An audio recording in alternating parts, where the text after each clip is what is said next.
El versículo 9 dice esto: por lo cual Dios también le exaltó hasta lo sumo. ¡Qué afirmación!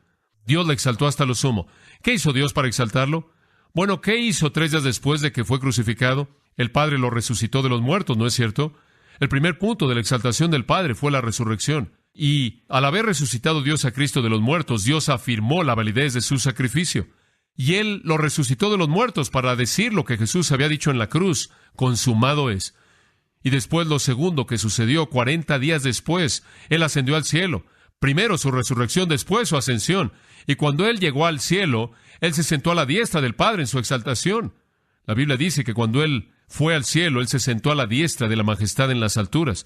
Él llegó a su lugar en el trono. Él fue exaltado en su resurrección, Él fue exaltado en su ascensión, Él fue exaltado en su coronación, y Él también es exaltado en su intercesión, ya que Él vive perpetuamente para interceder por todos los que vienen a Él. Dios lo exaltó hasta lo sumo. Y después, versículo 9 dice: y le dio un nombre que es sobre todo nombre. Algunas personas creen que ese es el nombre Jesús. Ese no es el nombre. El nombre Jesús es simplemente como el nombre José. El nombre Jesús es simplemente un nombre. Ese no es el nombre que es sobre todo nombre. El nombre que es sobre todo nombre es Señor soberano.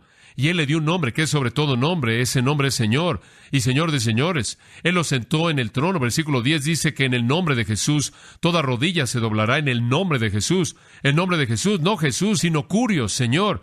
En el nombre dado a Jesús, ante el nombre Señor, toda rodilla se dobla. Usted se postra debajo del Señor, lo cual significa amo. Usted se postra, toda rodilla se doblará, toda rodilla se doblará. Toda rodilla debe doblarse, y Él quiere decir toda rodilla. Aquellos que están en el cielo, ángeles, querubines, serafines, 10,000 veces y decenas y miles de seres angélicos, y los santos glorificados que están ahí, toda rodilla en el cielo se dobla, y en la tierra hombres y mujeres, no todos se postran por voluntad propia, algunos sí, la mayoría se va a postrar por obligación. El día vendrá cuando aquellos que se rehúsen a postrarse ante Cristo como Señor en la vida, se postrarán ante Él en juicio. E inclusive aquellos que están debajo de la tierra, demonios, ángeles caídos, condenados, ellos se postran, ellos llevan su ira, ellos sienten su furia para siempre. Todo mundo eventualmente se postra. Y eventualmente, versículo 11 dice, toda lengua confiesa que Jesucristo es Señor. Todo mundo. Nadie se escapa de eso. O lo hace voluntariamente o usted es forzado.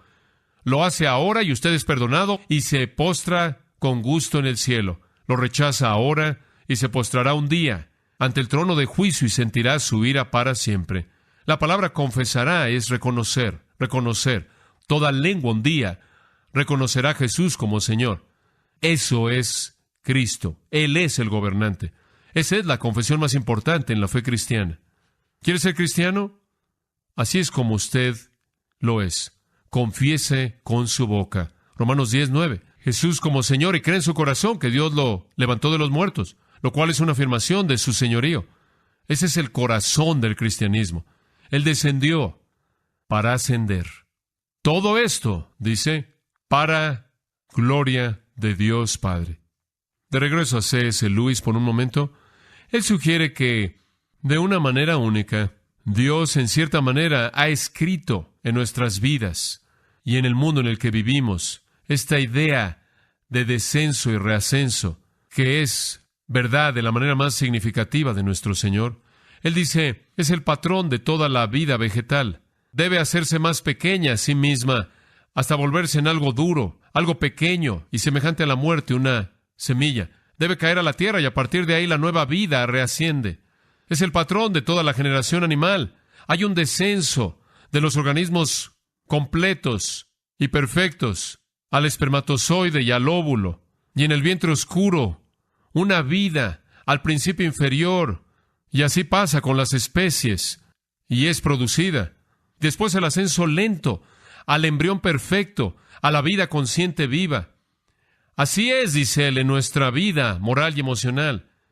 Los primeros deseos inocentes, espontáneos, tienen que someterse al proceso semejante a la muerte de control y negación total.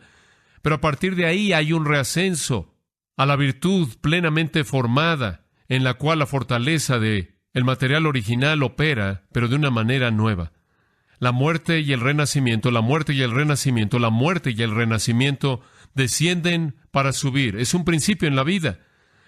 A través de este cuello de botella, dice él, a través de este hacerse pequeño, el camino alto se encuentra. Vivimos en un mundo en donde usted desciende antes de que suba. Y ciertamente la verdad más grande con respecto a esa idea es la condescensión, la encarnación del Señor Jesucristo. La pregunta entonces es esta. Jesús es Dios, el Dios hombre, que descendió hasta morir en la cruz para pagar la paga de sus pecados. Dios quedó tan contento con su sacrificio que le exaltó al cielo, lo hizo Señor sobre todos, y hará que toda persona que jamás ha vivido y todo ángel que jamás ha sido creado se postre ante Él de manera voluntaria o involuntaria, o en el gozo del cielo o en el castigo del infierno. Toda persona confesará a Jesús como Señor. Lo hace ahora para su bendición eterna o lo puede hacer más tarde para su maldición eterna. ¿Quién es Jesucristo? El texto no podría ser más claro. La pregunta entonces es, ¿qué hará con Cristo? Esa es la pregunta que fue hecha. ¿Se acuerda usted por parte del líder romano que le dice a la gente, ¿qué haré entonces con Jesús? Esa es la pregunta que usted tiene que responder también. ¿Qué va a hacer con Él? ¿O lo reconoce como Salvador y dobla su rodilla de manera voluntaria o lo rechaza y un día lo reconocerá como juez y doblará su rodilla de manera involuntaria? Acompáñeme en una palabra de oración. Conforme, Señor, hemos contemplado la gloria de Cristo, la grandeza de esta Escritura que nos abre la maravilla de la encarnación, llega hasta nuestras vidas. No es algo a la distancia, no es algo oscuro, lejano. Llega a cada uno de nosotros porque toda rodilla se doblará, toda rodilla en el cielo o en la tierra o debajo de la tierra. Toda persona en todo lugar, todo ser creado consciente, se postrará ante aquel que es Señor. Y tú nos das, Señor, la oportunidad de hacerlo inclusive ahora, confesarte como Señor, y de esta manera ser librado del juicio, ser perdonados de pecado, y recibir vida eterna, para que podamos disfrutar el cielo del cual cantamos hace un momento en esta noche. Oramos, Dios, porque tú extiendas tu gracia a personas en esta noche que están aquí, que no han doblado sus rodillas, que te confiesen como Señor de manera voluntaria, creyendo que tú moriste por ellos y resucitaste de los muertos, dejando el pecado para entregarse a ti y obedecerte a ti, así como tú obedeciste a tu Padre y te humillaste a ti mismo, que hagamos lo mismo. Oramos, Dios, porque tú extiendas tu gracia a todo corazón aquí y que produzcas en ellos la convicción de pecado y la confianza en Cristo que lleva a la fe en su muerte y resurrección, para que nadie aquí sea forzado a postrarse bajo el peso de la ira y el juicio divinos, sino que todos se postren bajo el ofrecimiento de la gracia. Y entonces encomendamos esto a ti,